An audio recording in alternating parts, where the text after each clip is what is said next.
Ne tuons pas la beauté du monde. Ne tuons pas la beauté du monde. Joanne Dubé, de la ferme Eugénia, élève des vers de terre. La vermiculture, il y a quand même des compagnies qui ont investi 1 300 000 puis ça a coulé. Je produis plus qu'eux autres, là. J'étais bien surpris parce qu'ils disaient que ça ne produisait pas hiver. Au contraire, moi, je suis débordée. Le ver de terre, lui, on l'appelle pas seulement parce qu'il vit dans la terre, c'est qu'il fabrique la terre. Fait que quand le déjection arrive en contact avec l'oxygène, ça se minéralise automatiquement.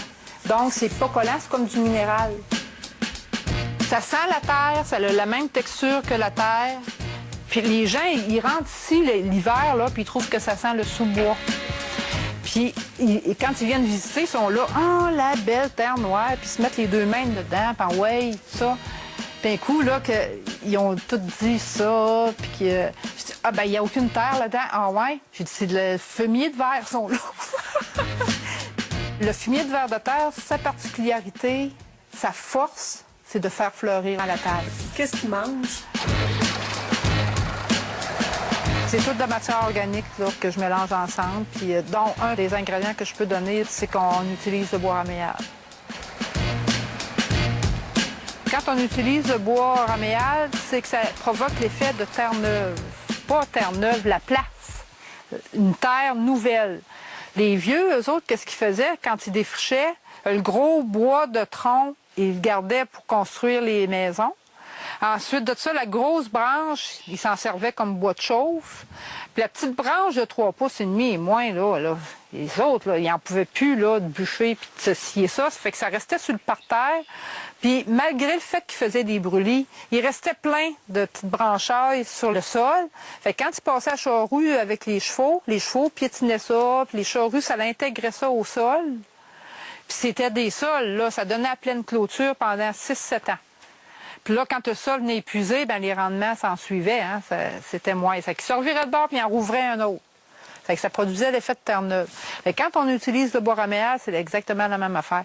Tu triples le rendement dans la fraise, tu doubles le rendement dans la pomme de terre, tu as plus de matière sèche, donc les légumes se conservent beaucoup plus longtemps. Puis c'est un excellent paillis, ça ameublit le sol. En plus de ça, ça attire les vers de terre. C'est une des grandes solutions à l'agriculture, ça, le bois raméal. Mais le lobbying des engrais chimiques est tellement fort. Puis si on voulait en faire une production, on n'aurait même pas besoin de battre les arbres. Les pommiers, on les taille à tous les 2 ans. Ça les tue pas. Parce que quand tu tailles un arbre, tu peux faire de la taille directionnelle, puis envoyer la branche pousser par là, plutôt que par là. Fait qu'on pourrait faire une des architectures magnifiques au niveau de nos forêts, là, sans jamais tuer un arbre. Ça me donne des frissons quand j'en parle. Amenez-moi faire ça dans le bois. Moi et puis un de mes copains, on cherchait un terrain pour faire des expériences. Chaque fois que je passais devant cette ferme-là, là, je te dis, là, le poil me dressait sur le dos. Ça se faisait tout ça. Je disais, oh, la belle ferme! Un dimanche, on est arrivé ici, puis on s'est informé à mon voisin pour avoir une petite parcelle de terre. Puis j'ai pris de l'information sur la ferme. Il dit, c'était loué ou à vendre? Yes! Je l'ai loué 1 an et demi. Puis la 2e année, j'ai acheté. Bonjour les amis. 1, 2, 3 soleil, la télé des incroyables comestibles. Nous sommes dans le jardin, ici à Colroy-la-Roche, et je vous propose un flash info spécial sur l'abondance par le bois raméal fragmenté, le BRF. Et là, nous sommes en train de mesurer la hauteur des pieds de groseille. Et j'ai mesuré jusqu'ici, ils sont à 2,20 m de hauteur. Comment c'est possible? Il y a 2 ans, tout juste 2 ans, en écoutant les conseils de notre ami Jackie Dupetit, qui est le spécialiste du BRF, le bois raméal fragmenté, eh bien, au mois de mars, j'ai étalé sur toute la bande de ces petits copeaux de bois, le BRF, et 2 ans après, voilà le résultat. On a des arbres à groseilles de 2,20 m. J'ai fait un test en... se trouve à 60 cm de hauteur, 80 cm. Là, on est à 2,20 m. On a une récolte époustouflante, c'est absolument incroyable. Et bien, effectivement, le BRF, on a la preuve ici que ça fonctionne, que ça a un rendement extraordinaire. Et je vous propose qu'on aille voir Jackie Dupetit à la ferme du Pouzat pour comprendre comment fonctionne la technique du bois raméal fragmenté.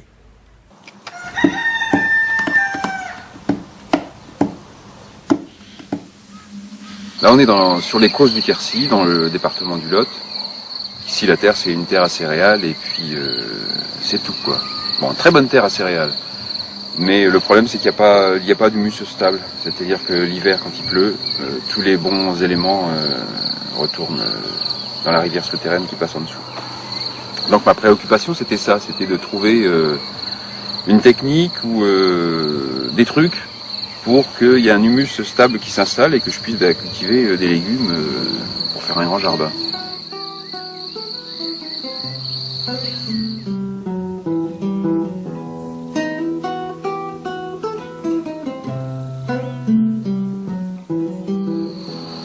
Donc bah voilà ce qu'on appelle le BRF, hein, donc le bois raméal fragmenté. Ça se présente comme ça.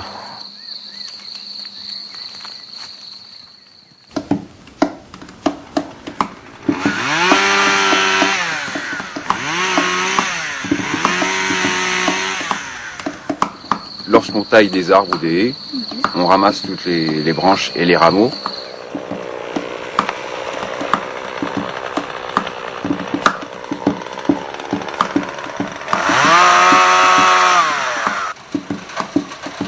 On les broie et pratiquement immédiatement on les épand sur le sol. On est tranquille, allez, pour 4 à 5 ans.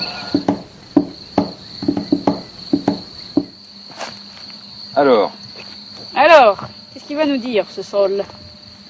Ouais, bah, y a un peu quand même, on en voit encore des champignons.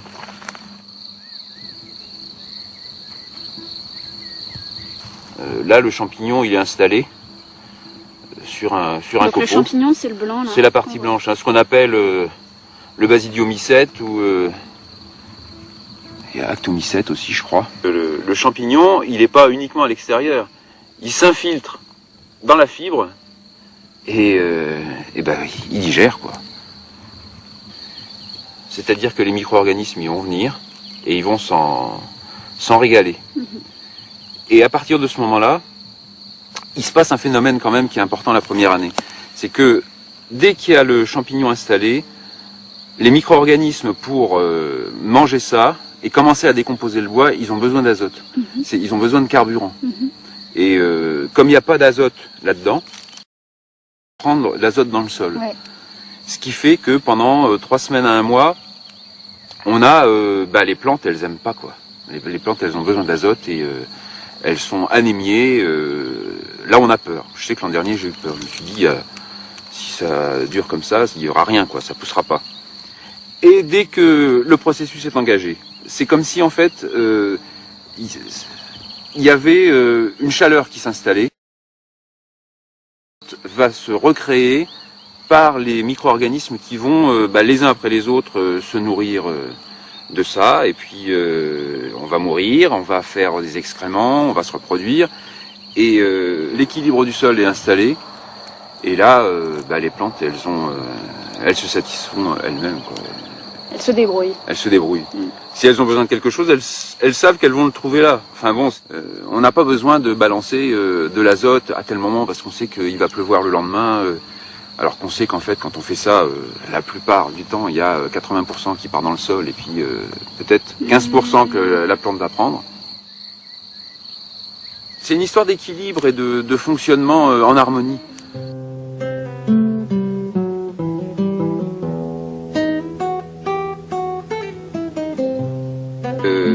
C'est un peu la genèse de la vie, hein, cette histoire-là, quand même. Hein. Ça va loin, quoi. Si on y pense, on est sans doute la même chose, quoi. on est sans doute du même gabarit, en tout cas des mêmes atomes. Enfin moi en tout cas je sais que ça a bouleversé tout mon rapport à la Terre.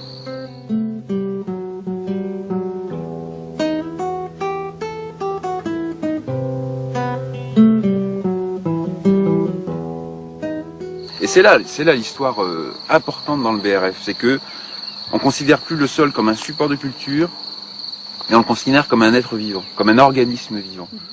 L'an dernier, j'ai semé et j'ai récolté. Et cette année, je me suis dit, je vais faire plus grand, comme ça, j'aurai un peu plus à semer, mais j'aurai beaucoup plus à récolter.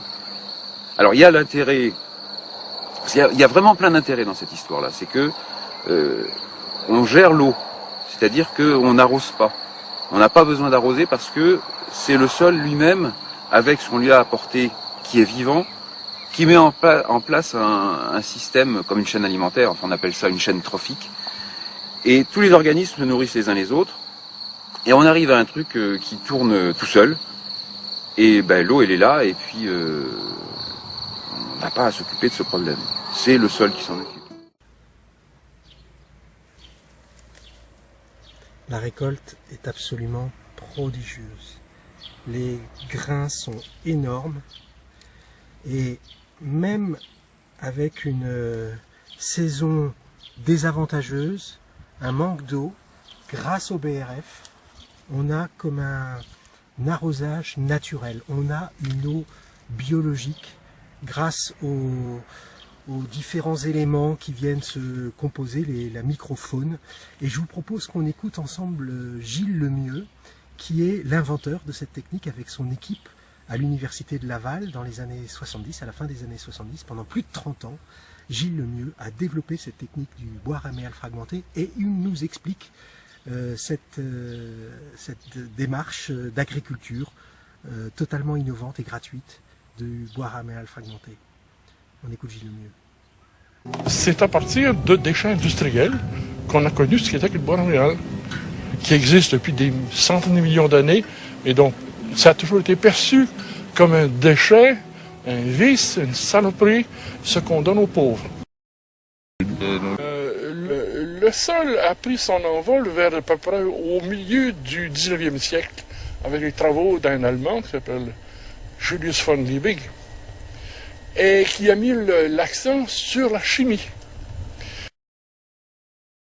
En introduisant des produits chimiques dans le sol, on augmente les rendements, mais on augmente également les animaux, les insectes, les maladies, tout ce que vous voulez, en même temps. C'est-à-dire qu'on donne à manger à tout le monde sans discrétion. On s'est aperçu que dans la littérature, bien qu'on connaisse beaucoup de choses dans le sol, il n'y avait aucune synthèse et la pédogénèse comme telle n'était jamais prise en compte. Alors on a regardé ce qui se passait, on a fait des expériences qui ont duré plusieurs années, qui étaient basées uniquement sur l'aptitude biologique du bois raméal à refaire un écosystème complexe et complet. Et là, c'est là qu'on a vu qu'en mettant le bois au sol, on obtenait une autre forêt sur des sols dont on savait qu'ils étaient stériles depuis 50, 75 ou 100 ans. Et dans les 10 années qui ont suivi, la forêt était réinstallée partout. Alors la question qui se posait, est-ce que c'est unique ici ou si c'est universel? Et on a pris le pari que c'était un processus universel. Et les mêmes expériences dans les Antilles, en Afrique, et en particulier avec nos collègues ukrainiens, qui ont des conditions semblables aux nôtres. Et là, on a eu beaucoup de réponses et beaucoup de résultats, mais qui vont à peu près toujours à l'encontre des choses connues actuelles par la chimie, développée, encore une fois, depuis un siècle et demi, et qui a pris son essor. Savez-vous comment? À partir des guerres, on a eu des surplus énormes d'azote, on faisait des bombes avec, et des surplus énormes de phosphore. Là aussi, on faisait des bombes au phosphore. Et ces produits-là, on les a mis à la disposition de l'agriculture. Ce qui fait qu'on est allé sur un mode de dégradation. Alors que nous, en mettant le sol, c'est un mode d'aggradation.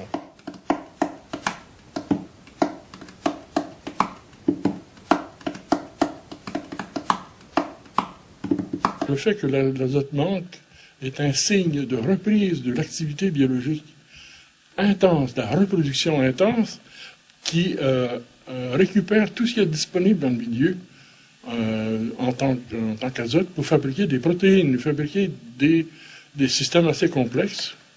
Et ceci n'affecte pas la croissance des plantes. Ça n'est pas une carence en azote. Alors, tous les agronomes ont identifié ça comme étant une carence en azote. C'est tellement vrai que lorsque on réintroduit au bout de 2 ans du boraméal, une deuxième fois, cette fin d'azote n'apparaît pas, puisque l'équilibre biologique est bien établi. Et on doit, de préférence, aménager la forêt plutôt que d'aménager des arbres. Les arbres font la forêt, mais la forêt est beaucoup plus complexe que ça. Et ce qu'on veut introduire en agriculture, c'est la fertilité du milieu forestier. Et ça, c'est possible sans les arbres. Alors, ça-ci produit beaucoup de difficultés, beaucoup d'angoisse chez les agriculteurs en disant on va mettre des caractères forestiers sans les arbres, ça n'a pas de sens. Mais si, ça a du sens, parce qu'on n'a plus les moyens, on a des moyens bien supérieurs à ce qu'on avait plus tôt, et le bois raméal comme tel transporte la fertilité, transporte la biodiversité. C'est l'agent de biodiversité le plus important. Et un des plus grands bénéfices qu'on va obtenir, c'est celui de la gestion de l'eau. On s'est aperçu que partout où on utilise du bois raméal, la consommation d'eau, même sous les tropiques, est réduite au moins de moitié. Alors, ce qu'on sait maintenant, c'est que la vie du sol, les micro-organismes qui sont là, sont capables de gérer l'eau pour leur propre vie. S'ils sont vivants, ils vont pouvoir accepter de l'eau et en rejeter quand la plante en a besoin.